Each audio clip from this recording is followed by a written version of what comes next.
All right, so I'm going to be going a few things that you want to keep in mind when you're planning out and drawing your action poses, because it's one thing to know how to draw an action pose. It's another thing to actually know the steps too. So number one, first thing that you want to keep in mind is your line of action. Line of action is a line that moves throughout a pose to show movement and fluidity. All right, so this line, again, like I mentioned, starts at the top of the spine, ends at kind of like where the energy releases or where like the most weighting is being placed on the ground. So you want to understand where your line of action is coming from, and you want to understand how it moves throughout the body, and you should move every other portion of the body to match that line of action. And that's how you get a really nice, like obviously not exactly, but you should exaggerate it to move with that line of action to get a really nice fluid pose. So when you're working from reference, a line of action should be identified first. So if you have a reference, which you should, your reference, you should kind of identify this line of action moving throughout the pose, which is your first step of gesture. And that should be identified before you do anything else. Number two, don't focus on details first. So when you're drawing an action pose, drawing any kind of action pose, you want to plan out your entire pose first,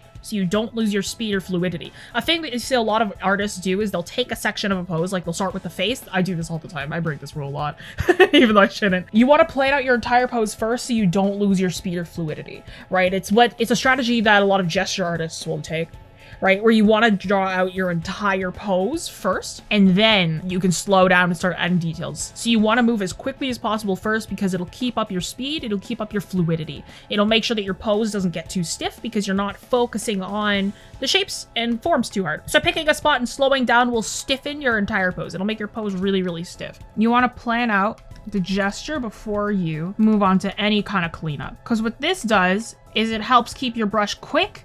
It helps keep your movement smooth, right?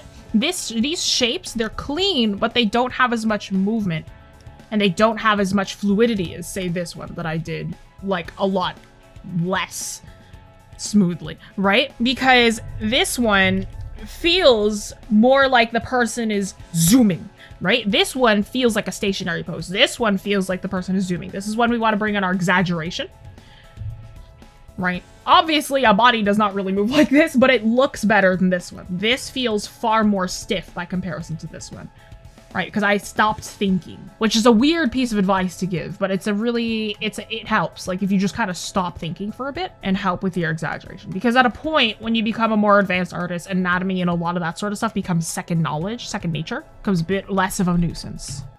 If you'd like to support the channel and the creation of free arts education, become a member on Patreon for working files, behind-the-scenes posts, and discounts on our class offerings.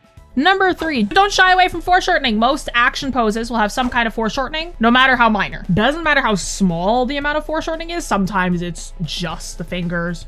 Sometimes it's like just a single limb. Most action poses will have some kind of foreshortening, no matter how minor. So trying to avoid it can make the pose feel really, really stiff. So foreshortening also adds interest. There's a lot of things that you can do to make poses feel more interesting, right? It's one thing to be able to draw like a running pose, right? Even in this one, right? This forearm, foreshortened. You can't avoid it. You literally can't. So for people who don't know, foreshortening is like when you have, say, a limb or something coming towards you and it looks like it's compressed. That's foreshortening, right? So when it looks like a part of the body is coming towards you and you have to add that extreme kind of perspective on the body, that's foreshortening. We have foreshortening in the arm right here, foreshortening in the arm back here as it moves forward, backwards, exaggeration in the action. Obviously an arm does not curve like this, but we want to move it like that. Foreshortening right here as well. Foreshortening in this arm, minor foreshortening in this forearm as he kind of squats down. Foreshortening always adds interest to a pose. It makes poses look 20 times cooler, right? It just makes a lot of things look 20 times cooler. It makes things look a little bit less stiff and makes things have interest. So let external aspects push your movement, right? So that's clothes, backgrounds, etc. So your external objects will be affected by your action. Make sure that your surrounding factors aren't completely still, right? Not everything in a pose will stay completely still, right? If you have like somebody, say if you have somebody like kind of like swinging on a rope or something, like there's a rope here. The rope is an external factor. That's something that is going to be affected by this movement, right?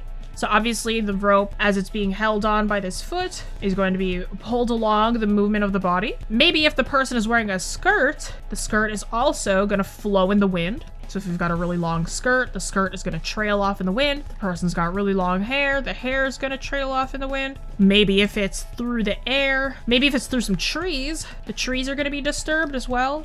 So like maybe there's like some leaves that are going to be disturbed. Notice how everything is going in this kind of movement though.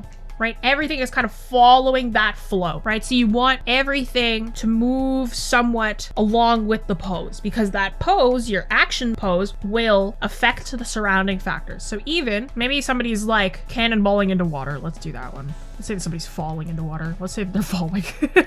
They're not intentionally falling into whatever this pool of water is. Right, so let's say that they're falling in. The water is obviously going to splash around them, right? If they're falling, their clothes are going to be moving upwards, right? That kind of deal. You want to make sure that everything else is being affected by that pose to make your pose feel nice and dynamic. So let external aspects push your movement. It's not just going to be the pose that pushes the movement. There's going to be extra factors. Join a virtual class to learn live from our professional artists. Get creative assignments, individual guidance, and real-time feedback on your artwork. Start today and level up your practice. If you learned something new, like and share this with a fellow art nerd. If you love receiving quality and free arts education, subscribe.